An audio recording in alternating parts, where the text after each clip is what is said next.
Karena Engkau tidak tunggu di luar api, tapi Engkau ada bersama-sama kami di dalam pergumulan kami. Engkau tidak tunggu di luar masalah kami, tapi Engkau ada di dalam masalah kami. Ini cukup bagi kami untuk percaya dan punya pengharapan bahwa pasti jalan akan terbuka, pintu akan terbuka, kemenangan menjadi bagian kami. Karena Tuhan ada bersama-sama dengan kami. Itu jaminan yang paling hebat untuk kami bisa melewati segalanya. Engkau berjanji, lewat air kami tidak akan hanyut, lewat api kami tidak akan hangus. Karena Engkau bersama-sama dengan kami. Dalam nama Tuhan Yesus. Haleluya, yang percaya katakan amin. Silakan saudara duduk, terima kasih. Shalom, selamat hari Minggu. Minggu depan kita sudah ada di minggu terakhir bulan November. Dan tinggal satu lagi yang terakhir yaitu Desember. Kita mengakhiri 2024. Tadi saya sudah mengucapkan di dalam doa bahwa Tuhan tidak tunggu di luar masalah. Tapi Tuhan ada di dalam persoalan kita. Saudara-saudara, ketika 3 orang Ibrani yang berkomitmen untuk tidak mau menyembah patung yang dibangun oleh Nebukadnezar, sudah bisa baca itu dalam kitab Daniel, maka mereka berkata begini, biar Tuhan tidak tolong kami. Karena raja berkata, kamu karena orang penting, bupati-bupati, pemimpin-pemimpin dikasih kesempatan kedua ya, second chance. Kali ini akan bunyi musik dinaikkan dan kamu dipersilakan untuk menyembah patung itu. Lalu Sadrak, Mesak, Abednego itu nama-nama Babilonia mereka. Nama asli mereka itu Misael, Asaria, Hananya. Ya, karena persyaratan untuk masuk diklat Babilonia, KTP harus ganti. Itu kira-kira saudara ya, nama harus ganti. Daniel dinamakan Belsasar, itu dewa Bel yang paling berkuasa zaman itu disematkan buat Daniel. Sementara Misael, Asaria, Hananya dikasih nama Sadrak, Mesak, Abednego. Lalu mereka berkata begini, ketahuilah Tuhanku Raja, Tuhan kami akan menolong dan menyelamatkan kami dari perapian yang bernyala-nyala. Karena Nebukadnezar berkata, kalau kamu tidak mau menyembah, maka dapur api ini akan menjadi tempat mengakhiri hidupmu. Kemudian saudara-saudara tahu apa yang terjadi? Mereka berkata, kami tidak akan menyembah karena Allah kami sanggup menolong kami. Lalu ada kalimat yang lebih luar biasa di bawahnya lagi, sekalipun Tuhan tidak tolong kami, ketahuilah Tuanku Raja, kami tidak akan menyembah Tuhan. Ini lagu yang luar biasa, saudara-saudara ya. Mungkin mereka lagi nyanyi lagu ini. Christ is enough for me. Christ is enough for me.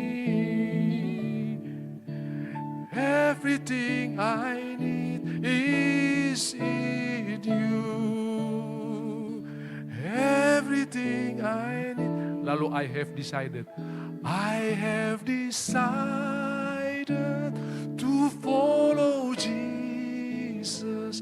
No turning back. No turning back. I have decided to follow Jesus. No turning back. No turning back. Tidak ada personel yang mundur, yang ada personel yang maju, saudara-saudara ya. Tuhan kami pasti akan tolong kami. Dan ketahuilah Tuanku Raja, sekalipun Tuhan tidak tolong kami, kami tidak akan menyembah patung yang dibangun oleh Tuanku. Saya percaya hari-hari ini Tuhan sementara membangkitkan generasi yang punya komitmen yang luar biasa dalam pengiringan kepada Tuhan. Dan itulah saudara dan saya yang ada di ruangan ini, yang setuju katakan amin.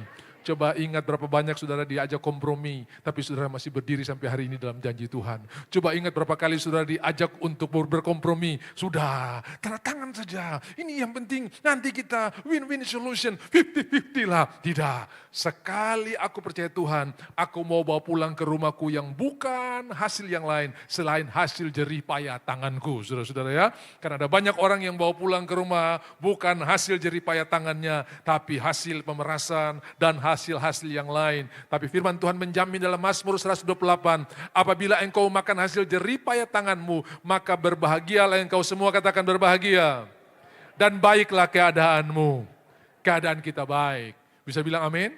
Biar cuma nasi tambah nasi campur nasi, kalau itu hasil jerih payah, sehat saudara-saudara ya.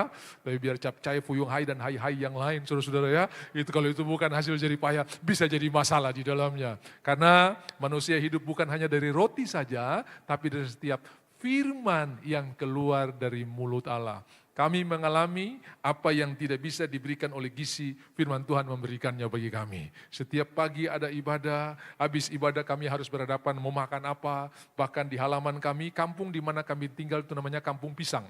Walaupun sekarang pisangnya sudah tidak ada, tapi dulu itu memang pisang banyak. Dan saya juga tahu bahwa di halaman rumah kami itu banyak sekali pisang. Dan saudara-saudara setelah habis doa pagi, mama mulai berpikir hari ini mau makan apa. Dia lihat beras jatah sudah habis karena manusia yang sangat banyak di rumah. Lalu dia pergi ke halaman, lihat mana pisang yang bisa layak diturunkan. Dan hampir semua pisang yang kami konsumsi adalah pisang-pisang prematur saudara-saudara ya. Belum cukup umur, sudah dipaksakan untuk dimakan. Nah untuk mengelabui pisang ini pisang muda, kita bikin pakai santan saudara-saudara ya. Jadi rasanya tetap aman-aman saja. Padahal ini pisang yang masih belum layak untuk dipotong saudara ya. Kulitnya masih lebih tebal daripada dagingnya karena masih muda. Dan itulah yang menjadi konsumsi kami. Tetapi saudara-saudara, karena yang papa bawa pulang ke rumah adalah hasil jerih payah tangannya, maka kami semua sehat, berbahagia, dan baiklah keadaanmu. Bisa bilang amin. Saya tahu saudara juga sementara mengalami berkat-berkat yang luar biasa. Nah, kembali kepada cerita Daniel pasal 3 tadi. Lalu raja sangat marah dan mengatakan panaskan api 7 kali. Perlindungan Tuhan lebih hebat dari 7 kali panasnya api. Perlindungan dan berkat Tuhan lebih hebat dari semua persoalan dan pergumulan yang saudara hadapi. Pergumulan Tuhan, pertolongan Tuhan, persediaan Tuhan jauh lebih hebat daripada pergumulan dan pencobaan yang saudara alami. Panaskan, bahkan saudara tahu algojo yang mengangkat mereka itu udah mati duluan sebelum mereka dilemparkan. Lalu mereka diikat, mereka dililit dengan tali, kemudian masukkan ke dalam dapur api. Begitu masuk ke dalam dapur api, raja sangat terkejut dan berkata kepada para menteri yang mendampingi dia, bukankah 3 orang yang kita lempar, kenapa ada 4 orang di dalam dan 1 seperti dewa rupanya. Saudara, itulah Tuhan kita yang menyertai kita. Tuhan tidak tunggu di luar dapur api, tapi dia ada di dalam dapur api bersama-sama dengan kita. Dia tidak tunggu dengan sertifikat dan karangan bunga, lalu berkata engkau hamba yang luar biasa, saya bangga punya engkau. No way, dia ada di dalam dapur api bersama-sama dengan orang-orang ini. Saya mau kasih tahu kabar baik buat saudara. Tidak perlu takut karena dalam pergumulanmu yang seperti Sadrak, Mesak, Abednego ada Tuhan di sana. Tapi saya tidak rasa, tidak penting karena dia yang janji, dia setia. Amin. Mau kau rasa atau tidak itu tidak penting. Percayalah dia yang berjanji, tidak mungkin dia berdusta. Orang suci, orang tulus, orang benar tidak mungkin akan mengingkari janji. Tuhan kita maha suci, maha tulus, maha benar. Tidak mungkin dia akan meninggalkan kita. Tidak mungkin dia akan mengingkari janjinya. Lalu raja berkata, waduh ada 3 yang dilempar, kenapa ada 4 yang kelihatan? Ini kabar baik buat kita semua. Di dalam pergumulan yang sementara, saya bilang sementara karena semua pergumulan ada endingnya, kasih setia Tuhan tidak ada endingnya. Ya, tak berkesudahan kasih setia Tuhan. Ratapan 3 ayat 20-21 ya dikatakan begini, tetapi hal-hal inilah yang kuperhatikan, itu sebabnya aku berharap tak berkesudahan kasih setia Tuhan, tak habis-habisnya rahmatnya, selalu baru tiap pagi, besar setia Tuhan. Haleluya. Tidak pernah akan habis. Semua gudang persediaan di muka bumi ini pasti akan habis. Tapi gudang kasih karunia tidak pernah akan habis. Bisa bilang amin? Berapa banyak yang sudah perlukan hari ini, Tuhan siapkan lebih daripada itu. Berapa banyak yang sudah butuhkan, Tuhan siapkan lebih daripada itu. Tadi pagi saya singgung sedikit, Yohanes 7 ayat 23. Ternyata waktu saudara punya rematik disembuhkan, bukan cuma rematik yang Tuhan berikan, seluruh tubuhmu disembuhkan oleh Tuhan. Ya, jikalau seorang menerima sunat pada hari Sabat, supaya jangan melanggar hukum Musa, dengarkan, mengapa kamu marah kepadaku karena aku sambung? Menyembuhkan seluruh tubuh. Jadi kadang-kadang mah yang disembuhkan, ginjal pun ikut sembuh, paru-paru pun ikut sembuh, otot-otot yang kacau pun ikut sembuh, ya kejepit-kejepit pun ikut sembuh, karena Tuhan menyembuhkan seluruh tubuh. Amin. Jadi waktu saudara punya rematik disembuhkan, orang Manado bilang supi, saudara-saudara ya. Semua ikut disembuhkan. Semua jaringan-jaringan tubuh, karena Tuhan berkata, Mengapa kamu marah? Karena aku menyembuhkan seluruh tubuhmu. Ini sudah dikatakan jauh hari di dalam Amsal pasalnya yang keempat, ayatnya yang ke-20, anakku beri perhatian kepada perkataanku, janganlah matamu menjauh yang kita lihat, ya. Jangan menjauh dari telingamu yang kita dengar, 2 gerbang. Lalu ayatnya yang ke-21, ya, dikatakan begini, ya. Ayat 21. Janganlah semuanya itu menjauh dari matamu, simpanlah itu. Lalu ayat 22.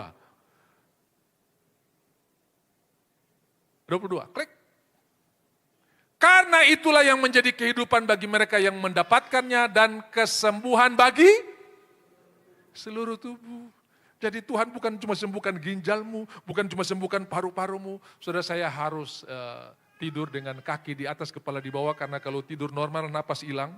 Itu nggak tahu penyakit apa ya, tapi terakhir baru saya tahu setelah lolos dari maut, itu lang, orang Belanda bilang lang, ya paru-paru hancur, paru-paru saya sudah hancur dan tidak bisa tidur normal, harus kaki ini 3/4 tubuh saya itu rata dengan dinding.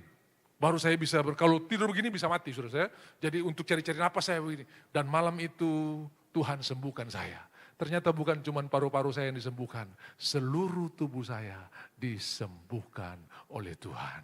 Jadi hari ini saudara yang sakit dengarkan, bukan cuma bagian sakit yang Tuhan sembuhkan, seluruh tubuh saudara disembuhkan oleh, ini yang ngomong Tuhan loh. Bahkan Alkitab berkata dalam kitab Amsal, kesembuhan bagi seluruh tubuh mereka.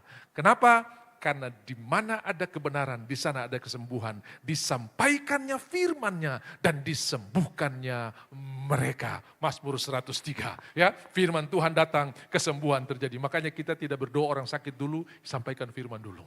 Begitu iman timbul, begitu kita doa, dia bisa mengambil bersama-sama apa yang sudah Tuhan siapkan, yaitu kesembuhan. Ya, saya sudah cerita buat saudara, kami pergi berdoa, seorang hamba Tuhan, istrinya sudah telepon, Bapak tolong datang ya, karena kami pengurus gereja, dia juga salah satu anggota di organisasi itu.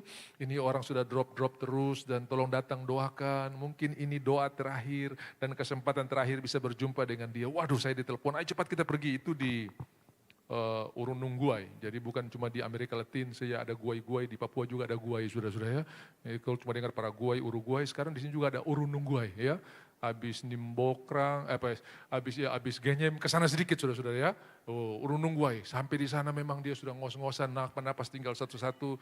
Lalu sebelum kami berdoa, kami sampaikan firman Tuhan, dan setelah sampaikan firman Tuhan kami bertanya, Bapak mau titik atau koma, saudara-saudara ya. Dia bilang, saya masih mau hidup. Oh, berarti masih koma, belum mau titik, saudara-saudara ya. Orang-orang sudah pasang tenda di depan rumah, saudara ya. Kenapa? Karena mereka tahu ini sudah penyerahan, saudara ya, penyerahan. Begitu kami selesai berdoa, itu orang yang pasang tenda bongkar lagi. Kenapa? Orangnya nggak jadi mati, saudara-saudara ya. Lalu kami ketemu beberapa waktu kemudian, Bapak, saya punya mata pencarian rusak gara-gara Bapak dong datang. Kenapa? Itu yang pasang tenda kemarin saya itu. Gara-gara Bapak dong berdoa. Bukan kita, itu Tuhan. Juga karena persetujuannya dia masih mau hidup, dia masih mau. Sampai hari ini sudah sehat dan bisa berkhotbah lagi di mana-mana. Saudara-saudara, kesembuhan bagi seluruh tubuh akan menjadi bagian kita. Saya tahu bahwa apa yang Tuhan janjikan buat Kaleb akan menjadi bagian saudara. Artinya, saudara yang umur 50-60 sekarang dengarkan, saya mau bernubuat buat saudara. Engkau jauh lebih sehat dari umur waktu 20 tahun. Karena Tuhan balikan lebih dari setengah. Itu Kaleb 85. Kalau jadi 58 kan haleluya begitu kan. 85 jadi 58, ini Tuhan dia bilang sama seperti 40 tahun lalu. Waktu saya umur 40 saya masih kuat. Jadi kurang dari lebih dari setengah yang Tuhan pulihkan. He renew my youth like an eagle. Ia membaharui kekuatanku seperti Raja Wali pada masa mudanya. Makanya saya berdiri di tempat ini. Mulai kita ibadah di Asun sampai hari ini saya lihat saudara tidak tua-tua, muda terus saudara. Karena saudara mengamenkan janji Tuhan ini. Bilang kiri kanan, saya setuju dengan pendeta itu. Iya, puji Tuhan, amin. Jadi berhenti bicara kopu, lutut yang longgar mulai berbicara, aku akan diberikan lutut yang baru karena firman Tuhan berkata, seluruh tubuh saya. Habis ini pergi main bola di Mandala, saudara-saudara ya. Hajar saja, kasih gol sana, kasih gol sini, saudara-saudara ya.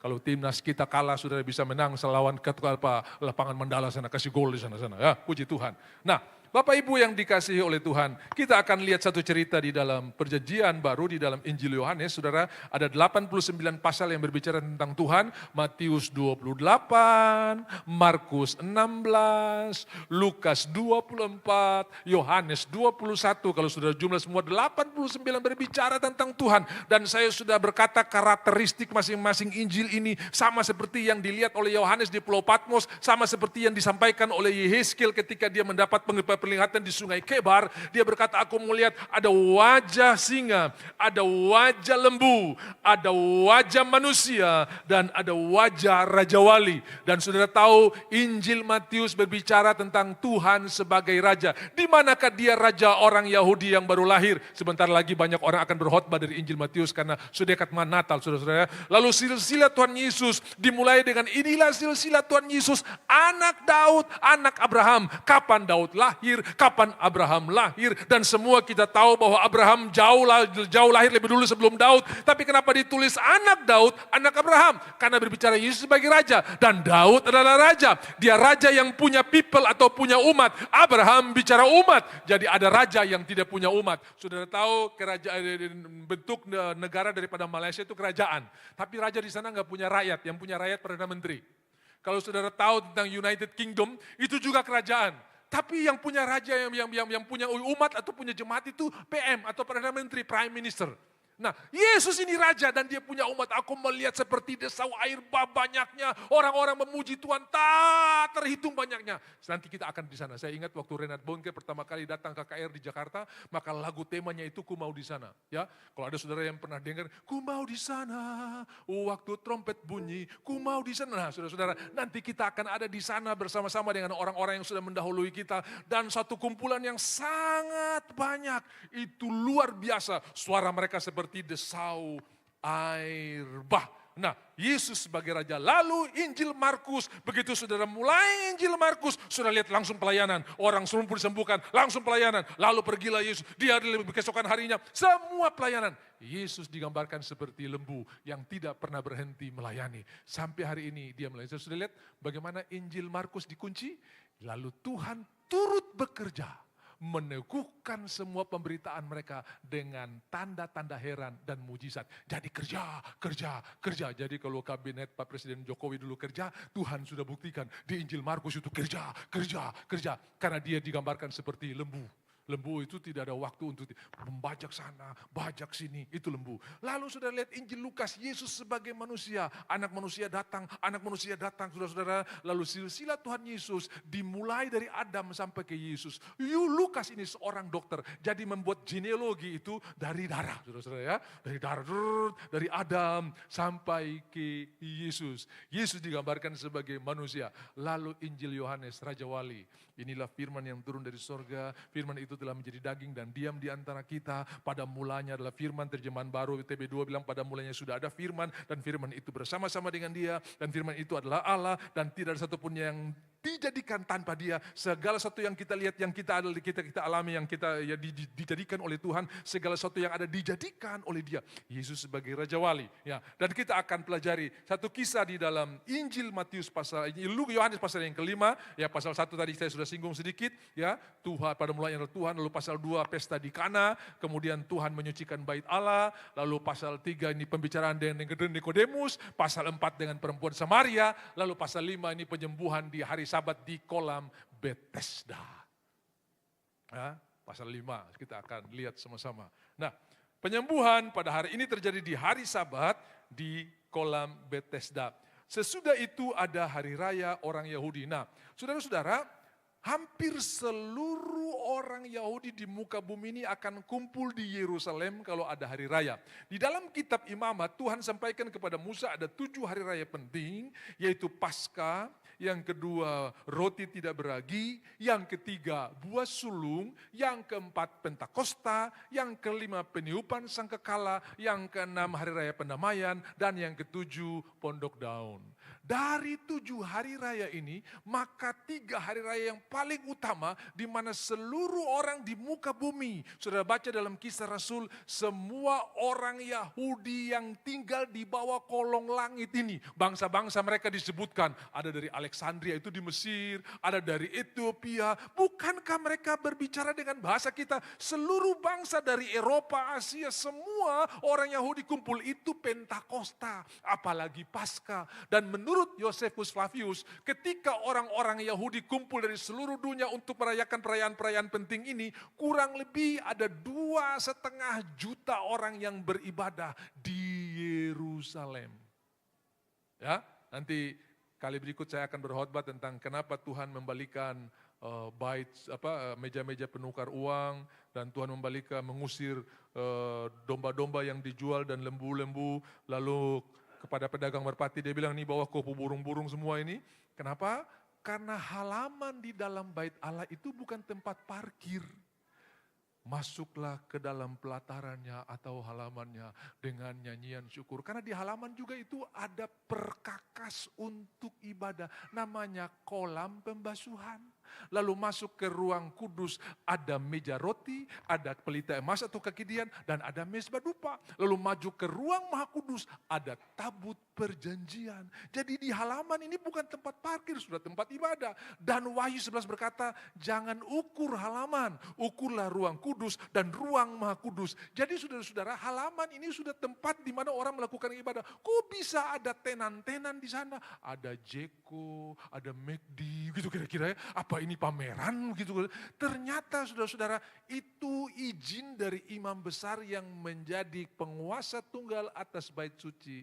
Kalau bukan imam besar sebagai ondoafi pada waktu itu, gak mungkin orang bisa buka lapak di sana, saudara ya. Gak mungkin orang bisa buka tenda, dan itu fee-nya, komisinya besar sekali. Dan saudara-saudara, ada cerita itu bisnis dari imam besar Hanas. Makanya Hanas termasuk orang yang paling dominan, paling semangat untuk Yesus dihukum mati. Kenapa? Gara-gara koni sapu bisnis ancur, saudara-saudara ya. Gara-gara koni sapu meja-meja penukaran uang dibalikan semua. Nah, saudara-saudara, ada 7 hari raya, tapi ada 3 yang paling luar biasa, dan ini terjadi di hari raya Pentakosta, karena pasal 2 itu sudah hari raya Paskah. Lalu saudara-saudara, semua hari raya ini sudah digenapi oleh Tuhan. Inilah anak domba Allah yang menghapus dosa isi dunia. Paskah, dia mati di kayu salib. Dia tidak beragi, tidak ada dosa padanya. Pilatus berkata, Herodes berkata, tentara-tentara Roma berkata, sungguh dia ini anak Allah, tidak ada salahnya. Lalu berhentilah mereka bertanya kepada dia, karena mereka tidak menemukan salahnya. Roti tidak beragi. Lalu dia yang sulung, yang pertama bangkit dari antara orang mati dia, yang lain mati, bangkit mati lagi. Lazarus bangkit mati lagi, anak muda di Nain bangkit mati lagi. Tapi Yesus yang bangkit dan hidup selama-lamanya. Itu sebabnya Paulus berkata dalam 1 Korintus 15, ada pengharapan bagi orang-orang yang mati, karena Kristus sudah dibangkitkan. Jadi tompung om, tanta, oma, ipar yang sudah meninggal lebih dulu, jangan sedih, dong cuma tidur sementara. Di dalam bahasa Inggris disebut sleep. Jadi orang-orang yang sleep, bukan orang mati, bukan. Sudah baca, coba nanti sudah konvensi 1 Tesalonika pasalnya yang keempat, sudah bisa lihat itu, kedatangan Tuhan, orang-orang yang mati dalam Tuhan, itu tidur ya, tidur, bukan mati, tidur. Jadi kalau orang tidur gampang dibangunkan, ya toh. Saya ini dulu sudah kecil tuh, kampung kami atau kota kami itu banyak durian. Dan durian semua di sana durian jatuh, sudah ya. Jatuh, bahkan mama saya cerita waktu dia muda pernah ditimpuk durian, saudara-saudara ya. Untung masih hidup, saudara-saudara ya. Kalau tidak hidup ya tidak mungkin saya ada begitu kan. Jadi ditimpuk durian gara-gara nunggu durian jatuh di bawah pohon. Saudara, saya ini waktu itu suka sekali durian, saya sudah tidur enak. Lalu tengah malam ada orang datang bilang, ada durian. Saudara bayangkan itu mimpi saya cancel dulu, bangun dulu karena durian bisa bangunkan orang yang tidur, saudara-saudara ya. Jadi saudara-saudara, orang tidur itu dibangunkan mudah, saudara ya. Ketika Tuhan diperhadapkan dengan Lazarus yang sakit, sesudah 4 hari dibilang, mari kita pergi bangunkan Lazarus yang sudah tidur. Lalu murid-murid berkata, saya percaya ini mungkin murid yang punya pengalaman medis bagus, guru, kalau dia sudah tidur berarti dia sudah sembuh. Karena biasanya kalau saudara lihat orang sakit, kalau dia sudah tidur berarti sudah tidur, ada bayi, sudah baikan sedikitnya. Oh kalau dia sudah tidur, dia sudah sembuh. Tapi Tuhan akhirnya berbicara terang-terangan, bukan, dia sudah mati. Lalu kenapa Tuhan tidak bicara terang-terangan saja mati, tapi Tuhan bicara tidur? Karena dia berbicara dari kemahakuasaannya. Bagi orang mati di hadapan Tuhan sama seperti orang tidur. Itu sebabnya dia bangunkan Lazarus sama seperti bangunkan orang tidur. Lazarus, keluar! Dia mesti bilang Lazarus keluar. Semua orang mati keluar. Jadi mesti bilang khusus Lazarus. Jadi cuma Lazarus saja. Yang lain tunggu dulu. Kalau dia bilang keluar, semua orang keluar. Guru panggil saya kak. Ini Lazarus. Lazarus keluar. Sama seperti bangunkan orang tidur. Karena dia berbicara dari kemahakuasaannya. Bagi dia orang mati sama seperti tidur. Sudah tahu? Kalau ada orang punya 1 miliar di bank, dia tidak akan berebut 5.000 yang jatuh di jalan. Saya lihat lebih dulu, saya pegang lebih dulu. Ada yang bilang saya lihat lebih dulu, saya dapat lebih dulu. Dia tidak akan berebut. Tapi kalau orang itu dompetnya tinggal KTP, jangan bilang 5.000, 1.000 saja dia akan berebut, saudara-saudara. Kenapa? Karena itu sangat berarti. Nah, 5.000 dibanding 1 miliar, nggak ada apa-apanya. Orang mati dibanding kuasa Tuhan yang luar biasa, nggak ada apa-apanya. Dengan apa kita mengukur, menentukan kemenangan yang luar biasa. Ukurlah dengan Tuhan yang ajaib. Saya nggak bosan mengulang saudara-saudara ya, supaya saudara makin hari makin mengerti. Ya, masih ingat cerita induk tikus dan anak sapi yang berantem itu? Induk tikus bilang, anak sapi, ada apa? Kau tahu kalau saya lebih besar daripada kau? Kau bicara tuh pakai otak, pakai logika. Jangan halu, kau halu. Saya punya paha saja, kamu nggak dapat. Kau beraninya kamu berkata, kamu lebih besar daripada aku. Aduh, percaya deh, saya itu lebih besar daripada kamu.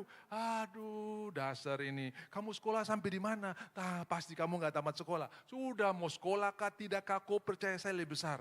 Karena berantem mereka, diskusi mereka, perdebatan mereka tidak ada kesimpulan. Akhirnya mereka berkata begini, oke, kita akan kasih kesimpulan kepada orang-orang yang di sekolah karena kebetulan mereka berantem, mereka berdebat itu pas lagi istirahat.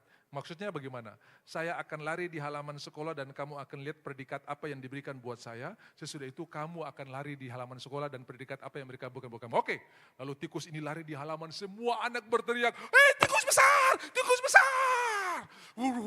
Sekarang kamu lari, begitu sapi lari, sapi kecil. Dia bilang betul juga kan, saya nggak halu toh, ya. Siapa yang lebih besar? Saya. Memang diukur dari dunia pertikusan, dia termasuk tikus besar, saudara-saudara ya. Dan diukur dari dunia persapian, dia termasuk sapi kecil. Kau ukur persoalan dengan apa? Bapak pendeta, besar ini masalah ini besar sekali. Kau salah ukur. Kalau kau ukur dengan Tuhan, sama seperti orang tidur. Sudah 4 hari, sudah berbau busuk, dia tidur. Di mana kamu baringkan dia? Guru, ini pasti kita mesti tutup hidung semua, sudah berbau busuk. Di mana kamu baringkan? Dan benar, sama seperti perkataannya. Dia bangunkan Lazarus, sama seperti bangunkan orang tidur. Ukurlah semua persoalanmu dari kemahakuasaannya Tuhan. Gak ada artinya. Amin. Sungguh tak tertandingi, tak ada yang setara denganmu. Hanya Yesus Tuhanlah yang terhebat, jauh melebihi dari penguasa di dunia. Kerajaanmu tidak ada yang setara dengan Tuhan. Tidak ada yang sebanding dengan Tuhan. Yang percaya katakan amin. Boleh tepuk tangan buat Tuhan kita yang luar biasa. Di situ ada hari raya orang Yahudi ya. Tuhan datang ke hari raya orang Yahudi itu. Saya sudah sedikit jelaskan tadi dia yang paling sulung. Kemudian Pentakosta sudah terjadi di pasal 2. Kemudian sangkakala dibunyikan, Injil diberitakan sampai kesudahan alam. Di mana-mana orang mengalami berkat Tuhan yang luar biasa. Haleluya. Bukan Injil yang jatuh tuh. Ya, puji Tuhan. Air, ya puji Tuhan. Haleluya. Bapak Ibu yang dikasihi oleh Tuhan. Pentakosta digenapi, kemudian sangkakala dibunyikan hari ini. Jangankan bilang manusia, mobil saja bisa menginjil. Saya ingat dulu beberapa tahun lalu, di setiap mobil yang ada di Papua ini, Semua stiker firman Tuhan. Believe or not, Jesus is coming. Saya bilang mobil saja bisa menginjil nih saudara. If the other fail, try my Jesus. Lalu begitu komputer muncul dengan Intel Inside, orang ganti Jesus Inside. Saudara ya. Jadi di mana-mana itu Injil disampaikan dengan cara yang luar biasa. COVID itu sangkakala berbunyi lebih kencang lagi. Kenapa? Semua pendeta yang tidak tahu yang namanya online, semua jadi online, saudara-saudara. Di langit ini, di angkasa ini, penuh dengan frekuensi Injil, saudara-saudara. Saudara ketik Yesus saja, saudara ketik khotbah apa saja, muncul semua ada di awan. Aku melihat malaikat di awan cloud. Dulu orang pakai flash disk, sekarang pakai cloud. Jauh sebelum ada istilah cloud, di kitab Wahyu sudah tulis cloud. Jadi ilmu pengetahuan hanya mengulang apa yang dikatakan oleh Alkitab. Saya ingat 2-3 tahun lalu, bapaknya beli flash disk mahal, anaknya buang-buang di lantai. Anak, ini mahal nih, giga nih, besar sekali nih. Papa suka ketinggalan zaman sekarang, sudah ada yang flash disk semua sekarang udah cloud, udah di awan, tinggal muncul. Makanya saudara sudah tidak perlu takut kopu handphone jadi full memori karena bisa simpan di cloud sekarang saudara ya. Dan itu sudah dilihat oleh Yohanes dalam kitab Wahyu. Ya, jadi kalau saudara mau bilang cloud, baru bukan, itu sudah lama. Barang itu sudah ada dari zaman dulu. Gitu. Sekarang orang sudah tidak pakai flash disk lagi. Udah itu sistem cloud itu. Jadi tinggal. Nah, jatuh ke COVID. Itu Injil diberitakan luar biasa. Kalau saudara ajak orang yang bukan Kristen pergi gereja, dia bilang begini, jangankan masuk, injak halaman saja, sudah haram. Tapi waktu COVID, bukan dia pergi ke halaman gereja atau ke gedung gereja.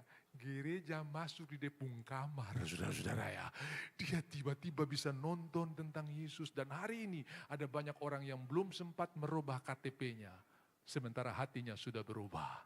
Percaya kepada Isa Al-Masih, Imam Mahdi yang akan datang untuk menghakimi dunia ini. Saudara ya. Mereka percaya Imam Mahdi yang akan datang untuk menghakimi dunia ini. Saya bawa rombongan pergi ke Israel. Di salah satu rombongan ada satu orang ibu muslim yang sudah bertobat lama, namanya belum diganti. Kami lama di imigrasi. Ini muslim. Iya, tapi saya sudah percaya Yesus. Tapi namamu. Jadi orang Yahudi itu, orang-orang imigrasi itu mereka udah tahu nama ya. Mereka udah tahu nama. Nah, terakhir sebelum teror-teror luar biasa itu, sekarang kita kalau bikin visa harus kirim semua nama dari opa pung papa gitu kan. Mereka cuma mau ketik saja, jangan-jangan ada hubungan dengan Hizbullah atau Hamas begitu kira-kira. Karena nama itu bisa terkonek ya. Mereka sudah punya database yang luar biasa. Jadi kalau saya ditanya, what is your name? Isaac, the son of Abraham. Langsung masuk saudara-saudara ya. Ishak, anak daripada Abraham. Selesai saudara-saudara ya. Kebetulan nama saya Ishak memang di depan tuh. Isaac, the son of Abraham. Oh ya, langsung masuk. Saya pertama kali pergi, dia tanya, cap. Karena dia menghargai sekali kita punya privacy. Karena ada banyak negara yang tidak terima kalau kita ada cap Israel. Makanya dia tanya, mau dicap enggak? Kalau kita bilang enggak, dia cap di sepotong kertas. Tapi saya bilang cap. Kenapa? Urus paspor ini 500.000. Tapi mau dapat cap ini 10 juta. Jadi biar saya ganti paspor tak apa-apa. Yang penting dipucap ada di dalam saudara ya. Kenapa dulu ada teman saya, seorang misionari. Sampai dia bilang, Pak Pendeta tolong kasih tahu ya, saya tidak mau dicap. Kenapa? Habis dari Israel saya mau ke Afghanistan. Jadi jangan sampai misinya terganggu cuma gara-gara cap itu. Oh ya, dicap di sebuah kertas kecil. Dan kertas itu bukan bagian dari paspor, itu cuma selembar kertas yang bisa dikeluarkan. Ya, tapi di database itu sudah ada. Ya, jadi dia tidak mau kita terhalang gara-gara dia pucap itu, kita terlalu semangat, akhirnya kita tidak bisa masuk di beberapa negara lain. Nah, jadi sangat dihargai privasi kita. Silakan cap. Saudara-saudara saya, jadi sejak pertama saya minta cap, masuk berikutnya sudah nggak ditanya lagi, cap terus saudara ya, cap terus, sampai di cap terus, sudah tidak ganti-ganti. Karena jawaban saya pertama itu menjadi jawaban keseluruhan, tidak akan ditanya lagi. Yang pertama sudah cap terus. Pentakosta sudah digenapi. Sangkakala dibunyikan. Covid, begitu banyak Injil disampaikan. Bahkan orang menerjemahkan khotbah-khotbah ke dalam bahasa-bahasa daerah. Dan sehari-hari ini Alkitab yang diterjemahkan dalam bahasa daerah sudah mulai digalakan dengan luar biasa. Dan saudara tahu, bukan lagi tergantung kepada lembaga Alkitab Indonesia yang butuh waktu 10-20 tahun untuk satu suku bisa diterjemahkan. Sekarang ini muncul berbagai macam lembaga-lembaga independen yang menerjemahkan Alkitab. Dan saudara tahu, ternyata bahasa yang ada di Nafri sudah terbit. Tinggal cari penutur, cari orang ini, sudah terbit sekarang sudah. Dan mereka kemarin kita terakhir pertemuan misi, mereka bilang di Sentani itu banyak sekali suku. Mereka sementara galakan dan itu hanya butuh waktu tidak sampai setahun. Terbit Alkitabnya. Lembaga-lembaga independen ini, mereka semangat sekali. Uang mereka pakai untuk menolong orang-orang ini bisa membaca Alkitab. Dan saudara tahu, sangkakala sementara dibunyikan. Haleluya. Setiap orang mendengar berita Injil, mobil saja bisa berkhotbah. Ya toh? Walaupun di dalam orang-orang itu tidak percaya, tapi mobil percaya. Believe or not, Jesus is coming. If the other fail, try my Jesus. Itu mobil saja bisa bersaksi. Lalu saudara, apa yang terjadi? Hari Raya Pendamaian. Kita akan mengalami damai yang luar biasa. Dan saya percaya tinggal satu yang kita akan tunggu, yaitu Hari Raya Pondok Daun. Saya percaya ini kedatangan Tuhan yang kedua kali. Menjemput kita dan kita akan tinggal bersama-sama dengan Tuhan selama. Pondok daun itu orang Israel akan bikin pondok di luar dari daun-daunan. Dan mereka mengingat bagaimana mereka berjalan dari satu tempat ke tempat yang lain.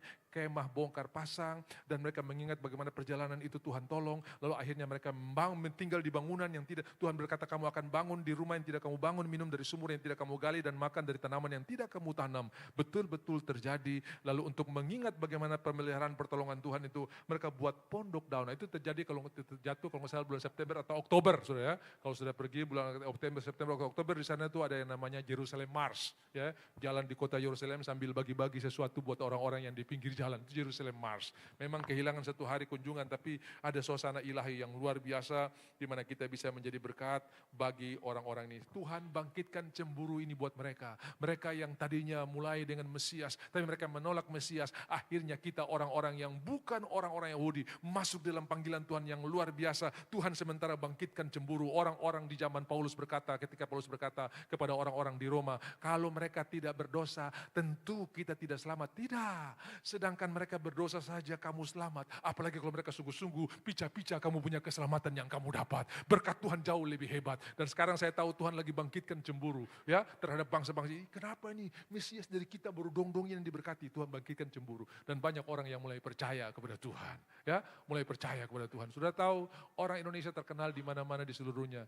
Generosity-nya luar biasa, murah hatinya luar biasa. Indonesia, itu dia mulai sebut presiden mulai dari Soekarno sampai SBY. Waktu itu kami di SBY soalnya, dia sebut, bayangkan saking sayangnya, saking mau kita belanja di dia punya toko, itu semua presiden disebut Soekarno, Soeharto, Habibie, Megawati, dia sebut semua. Saudara. Jadi rupanya sejarah kita juga diam-diam dipelajari.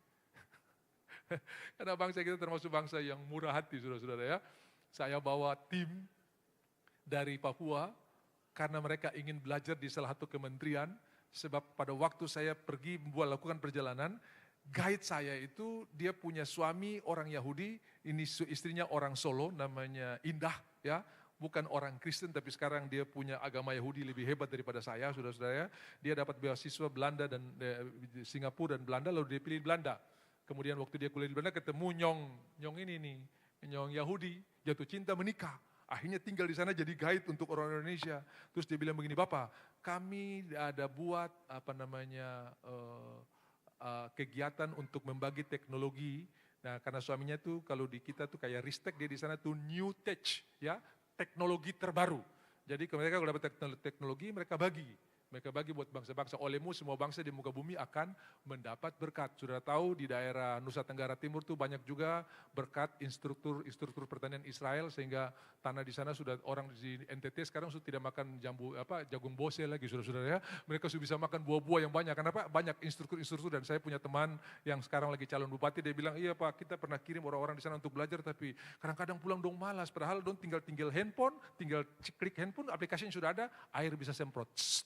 Jadi jam-jam tertentu airnya semprot di akar tanaman, gitu kan.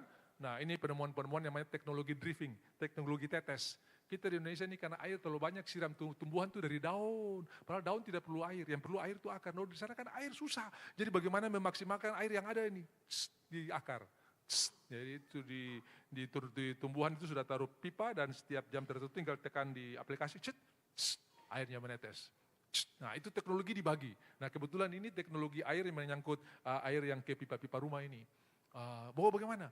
Bisa minta nomor telepon dari bupati dan kepala PDAM? Oh boleh, saya telepon orang di Jayapura, tolong kasih nomor, mereka kirim undangan.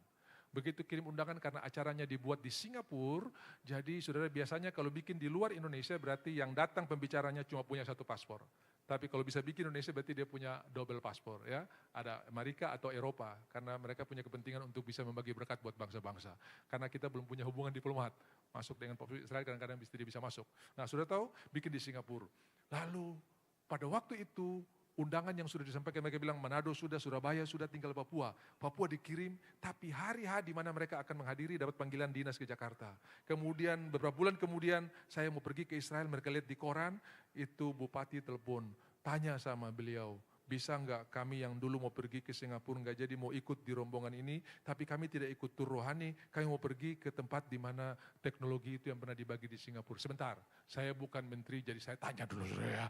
Jadi saya telepon ke Israel, ini ada yang mau datang dulu kemarin di Singapura, mereka berhalangan tapi mereka mau ikut rombongan. Oh boleh, silakan. Wah gitu sampai di Israel, dari Mesir kami masuk sampai Israel, pagi-pagi habis ibadah, dua rombongan ini terpisah. Yang satu rombongan pemerintah, yang satu rombongan rohani, saudara-saudara ya. Sore hari kami kumpul, lalu saya tanya, bagaimana hari ini punya pengalaman? Dia bilang, Bapak yang paling kuno di mereka, ketong punya paling modern saja terdapat, saudara-saudara. Yang paling kuno di mereka yang dong suka kasih samping itu. Kami sampai bingung-bingung, mereka punya reservoir ini bisa luar biasa. Ini kalau kita bangun kayak begini jebol, ini satu kota bisa tenggelam. Tapi mereka itu ceritanya amazing semuanya. Dan mereka bilang begini, Bapak, aduh kami disambut seperti negara-negara menyambut pimpinan negara. Maksudnya bagaimana? Kami di protokoler pakai bendera kami dinaikkan, di Indonesia dinyanyikan. Saya menangis. Loh kenapa kok menangis? Karena Indonesia Raya, sementara di Indonesia kok tidak pernah menangis. Begini Bapak, di Israel pun bendera tom bakar-bakar, di Indonesia baru tom pun bendera don jaga baik-baik di sana. Oh begitu kah? Ya jadi dilayani, bendera kita dilipat baik-baik di sana sudah. Ya, lalu dia bilang, aduh betul-betul. Apa yang Tuhan janji buat Abraham olehmu, semua bangsa di muka bumi akan mendapat berkat. Kami lihat luar biasa. Bapak Ibu belum balik-balik di sini, semua selesai waktu di saudara. Waktu sudah mau selesai. Saya langsung kepada intinya, saudara. Apa yang ditulis di sini adalah gambaran dari dunia ini. Di situ ada 5 serambi, dan di serambi itu berbaring banyak sekali. Amat banyak orang sakit. Yang pertama orang buta. Yang kedua orang timpang. Yang ketiga orang lumpuh. Dalam terjemahan lain dibilang orang yang lemah tangan. Kalau saudara baca di Injil Lukas, orang yang tangan kanan. Karena Lukas ini dokter, jadi deskripsinya jelas sekali. Orang Manado bilang verlamen, gitu, mati setengah, saudara-saudara. Mati tangan kanan lah. Kalau tangan kanan mati berarti otak kiri yang picah, saudara-saudara ya. Betul toh? Kalau otak kiri picah, tangan yang tampias, kanan yang tampias. Kalau otak kanan picah, kiri yang tampias, saudara-saudara ya. Jadi dia lemah tangan kanannya ini verlamen, saudara-saudara. Bapak Ibu yang dikasihi oleh Tuhan, kita lihat baik-baik. Orang buta yang pertama, kalau saudara buta, bagaimana saudara bisa berdiri tegap? Kalau saudara buta dan lumpuh, bagaimana saudara bisa bekerja? Jadi ini ada efek yang saling berkaitan. Saudara tahu orang buta nyanyinya gimana? Burung nuri katanya, terbang tinggi katanya. Itu orang buta. Jadi kalau ada orang Kristen yang bilang begini, kok bisa ditolong si katanya? Ini buta, saudara-saudara. Karena orang yang melihat tidak pakai katanya, dia tahu burung nuri warnanya seperti apa, terbangnya bagaimana. Tapi kalau buta, katanya. Tanya di kiri kanan, kok Kristen katanya atau Kristen apa itu? Gitu, katanya. Tuhan bisa tolong, katanya. Ini orang buta. Amin. Dan sudah tahu ada begitu banyak orang-orang buta di dunia ini. Mereka bisa berpesta pora tanpa melihat di samping mereka adalah neraka. Buta. Coba ditayangkan ayatnya. Oh iya di belakang. Orang buta, orang timpang. Ini sudah langsung dikonklusi. Dan saya akan pergi kepada Lukas pasal 24. Ada 2 orang yang turun dari Yerusalem ke Emmaus. Muka mereka muram. Kenapa apa yang mereka harapkan tidak terjadi? Kami supikir Yesus ini kalau jadi raja, pajak bebas, tidak ada rumah sakit, semua sembuh, mancing ikan saja ada uang, mau soal kelaparan, nggak ada masalah, 5 roti, 5.000 makan, ada sisa lagi. Guide saya di Israel itu paling suka kerjaan kita orang Indonesia. Pak Pendeta, kenapa? Kenapa sampai bisa ada sisa 12 bakul? Saya tidak tahu. Karena tidak ada orang Indonesia.